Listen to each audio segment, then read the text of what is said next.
তানজিদিশা।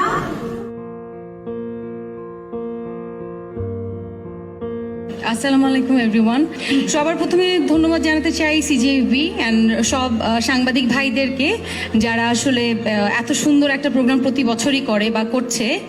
But আরও কিছু কথা বলতে চাই যে এখানে দাঁড়িয়ে আছি আসলে অনেক বছরের স্ট্রাগল, অনেক বছরের কাজ দিয়ে। কিছু সাংবাদিক ভাইদেরকে এটা বলতে চাই যে যাচাই বাছাই না করে, সত্য মিথ্যা না জেনে আমরা মাঝে মধ্যে যখন একজন আর্টিস্টকে নিয়ে একটা কিছু লিখে ফেলবো বা লিখি, তখন আসলে আপনাদের কি একটাবার মানে মাথায় আসে যে একজন আর্টিস্ট এটা তার পেশা, এটা তার প্রফেশন, কিন্তু তার পিছনেও তার একটা ব্যক্তিগত জীবন আছে।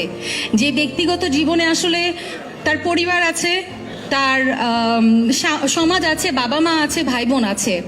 আসলে তাদের উপরে আসলে কি যায় সেই